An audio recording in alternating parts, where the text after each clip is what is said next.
Sabe, geralmente quando a gente fala sobre a rotina médica em si, fechar um diagnóstico, existe uma expectativa quase que a matemática de precisão, né? Aham, é um cenário bem confortável. Exato. Alguém chega ali no pronto-socorro com dor, o raio-x mostra aquela linha branca, irregular no osso, e o plantonista simplesmente aponta para a tela e decreta o problema. A fratura está ali. Sim, visível e inegável, né? É um cenário bem binário. Ou o osso está quebrado ou ele está intacto.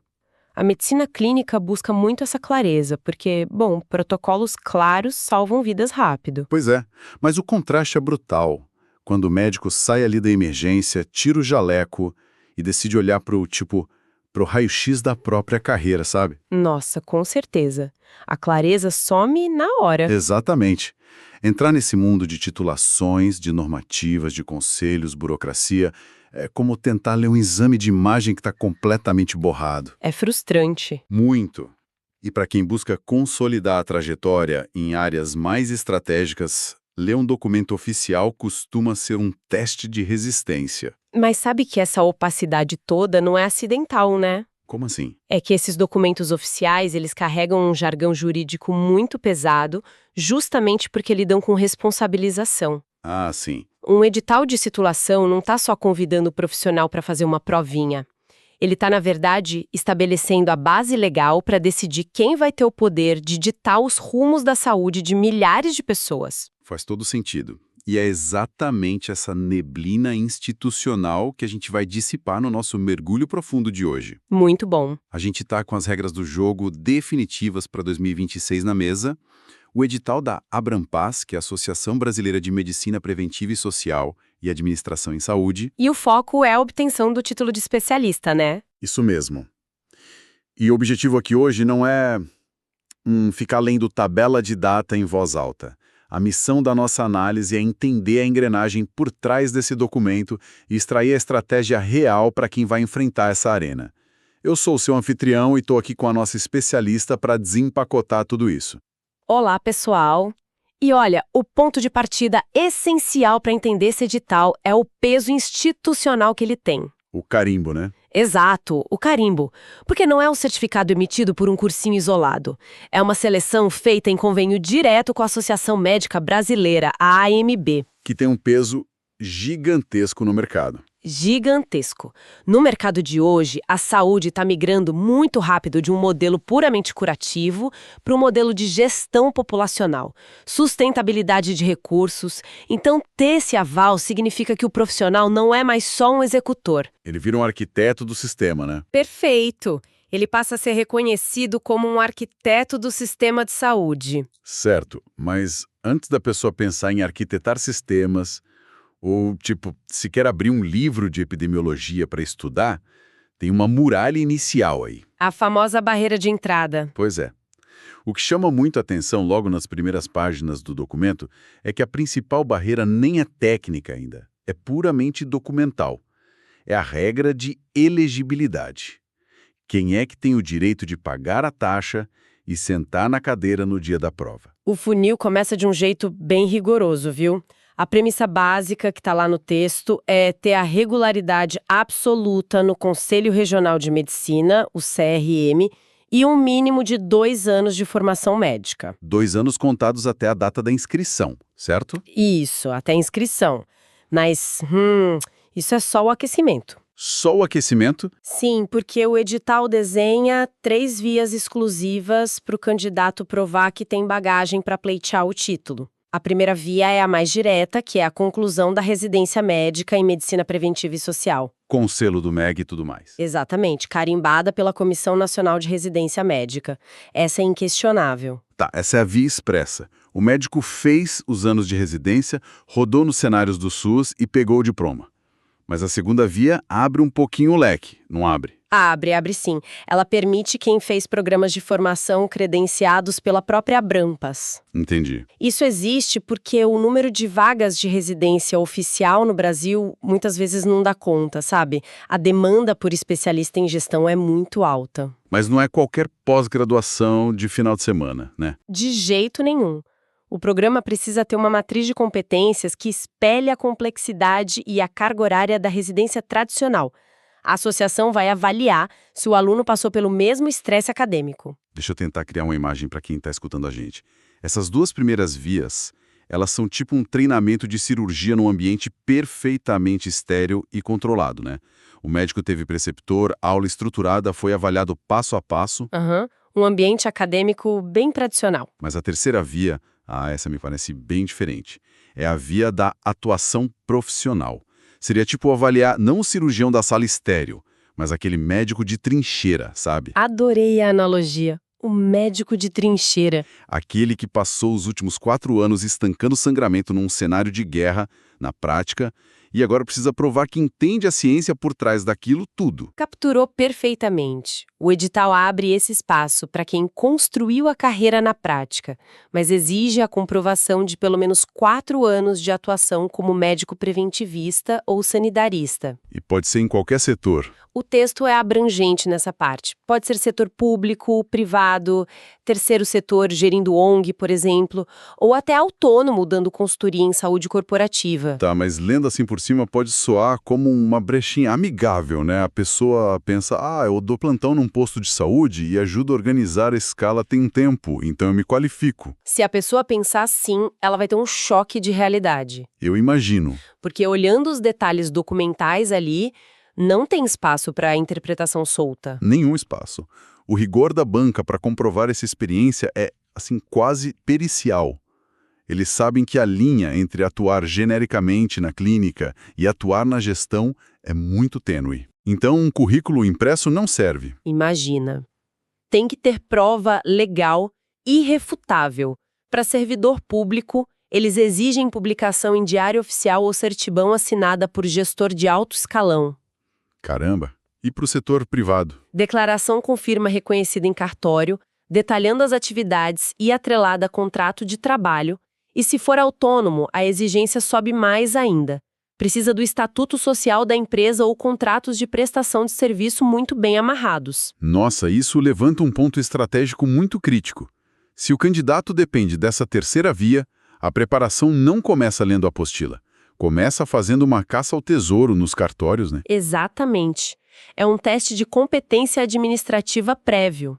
Imagina o desespero de alguém tentando achar um diretor de uma clínica onde trabalhou 3 anos atrás só para conseguir uma assinatura com firma reconhecida.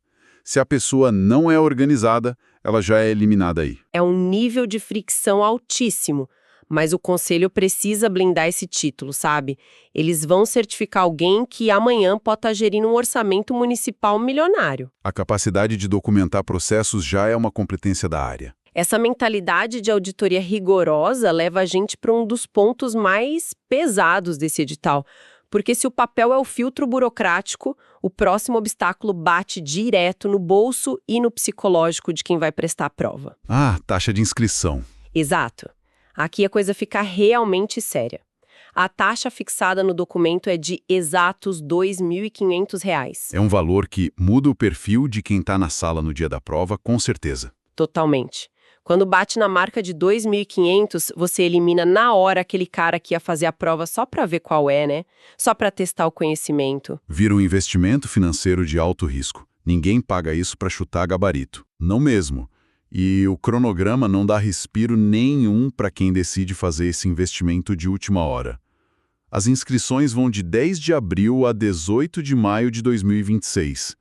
Pagou a taxa, o relógio começa a correr absurdamente rápido para o dia 1º de agosto, que é a prova.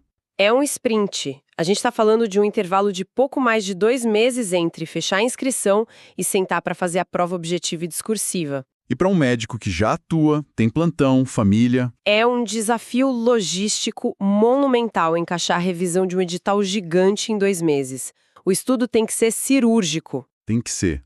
Quando a margem para erro é zero, o estudo passivo, aquele de ficar só lendo o tratado médico, não funciona.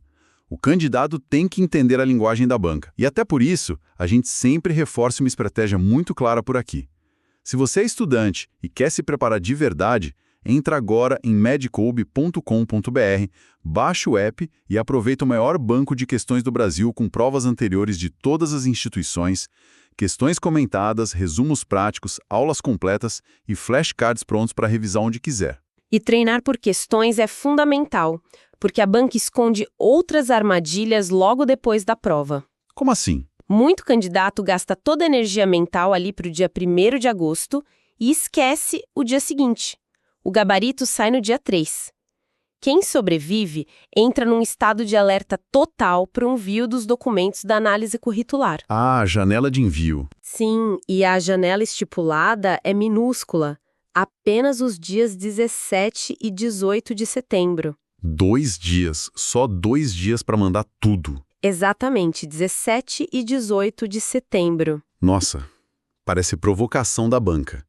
Se a pessoa relaxar depois da prova escrita e deixar para arrumar certificado só em setembro, ela pode perder o prazo e ser eliminada por um erro besta de agenda. Mas, de novo, não é por acaso. Um gestor de saúde lida com o edital de licitação, repasse de verba do SUS, prestação de contas que não tolera atraso de 1 minuto. É verdade. Uma janela de 2 dias testa a vigilância, o planejamento sob pressão. Se o médico não consegue gerenciar a própria certificação, como vai gerenciar a saúde de uma cidade? Ponto excelente. O edital está simulando a pressão do cargo. Mas vamos avançar para o campo de batalha em si. O candidato investiu a grana, achou os papéis no cartório, sobreviveu aos prazos e chegou no dia 1º de agosto. O que espera ele quando o caderno de prova chegar na mesa? O exame é dividido em 3 fases. A primeira é a prova objetiva, que é até bem enxuta. São 20 questões de conhecimentos básicos e 30 de conhecimentos específicos. Total de 50 questões? Isso. E no mesmo dia eles aplicam a prova discursiva. A terceira fase é a análise curricular, que a gente já comentou, só para os aprovados. Mas espera aí, deixa eu dar uma de advogado do diabo aqui. 50 questões objetivas só? É, só 50. Porque quem acompanha o mundo das provas médicas, tipo revalida ou prova de residência pesada, está acostumado com o exame de 100, 120, 150 questões. Um título desse peso ser decidido em 50 questões não corre o risco de ser superficial? Não abre margem para sorte? Eu entendo a dúvida, mas a lógica da banca é exatamente a oposta. O edital é muito taxativo. A prova objetiva e a discursiva são eliminatórias. Quando você tem uma prova de 120 questões, ela vira um teste de resistência física. A pessoa erra por cansaço. Exato. Você erra 5 questões de um tema porque está exausto, mas compensa gabaritando outra matéria. Numa prova de 50 questões, não tem espaço para cansaço. É um teste de precisão absoluta. Ou seja, cada alternativa tem um peso esmagador na nota final. Cada questão vale 2% daquela fase.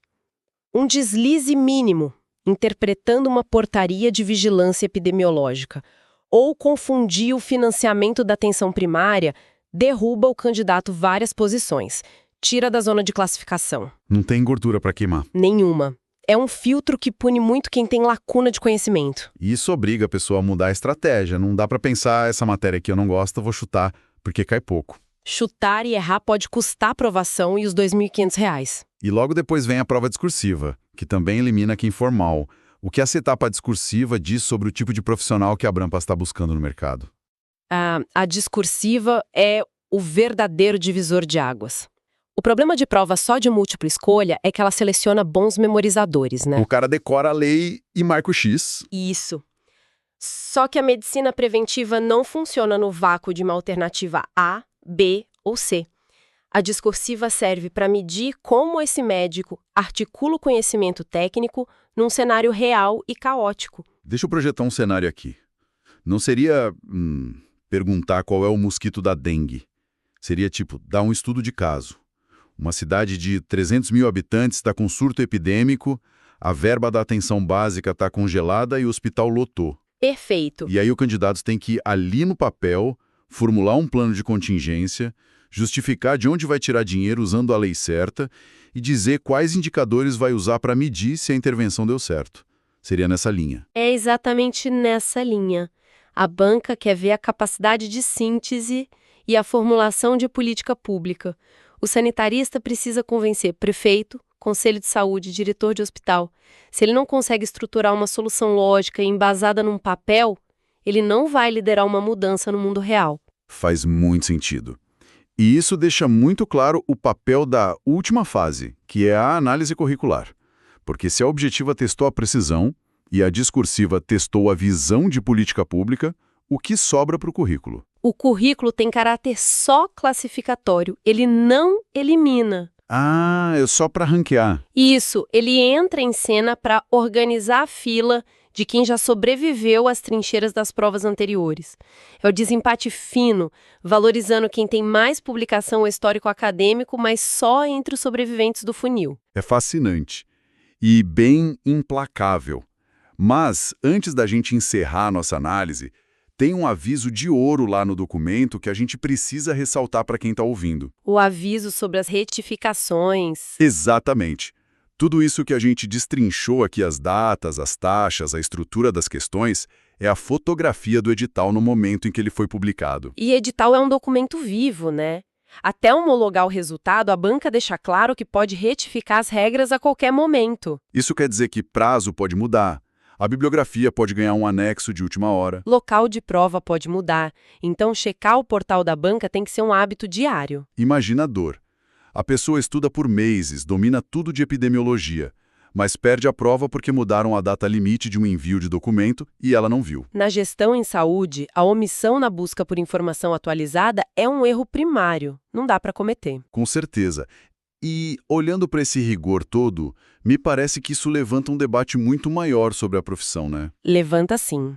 Quando a gente olha para esse funil extremo, a barreira documental chata, a taxa altíssima que espanta os aventureiros, uma prova que pune qualquer imprecisão e uma redação que exige cabeça de formulador de política pública, isso passa uma mensagem muito clara para o mercado. E qual seria a mensagem final? A de que a era do gestor improvisado na saúde está chegando ao fim.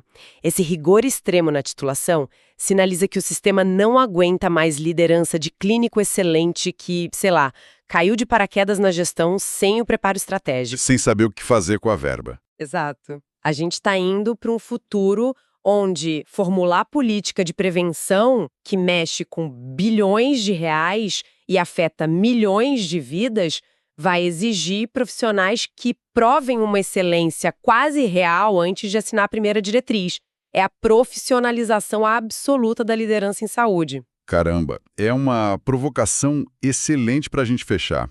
Pensar que a chatice burocrática de um edital é, no fundo, um reflexo do que a sociedade vai cobrar dos nossos líderes de saúde, muda o jeito de encarar a prova. Muda totalmente. Aquela paisagem borrada da carreira que a gente falou no começo, agora está mapeada. Os desafios são gigantes, a margem de erro é quase zero, mas o caminho para quem quer ter impacto real está desenhado aí. Queria te agradecer muito por destrinchar esse edital com a gente hoje. Eu que agradeço o espaço. Foi ótimo. E para quem está nessa jornada, bons estudos, fiquem de olho nos prazos e até o nosso próximo mergulho.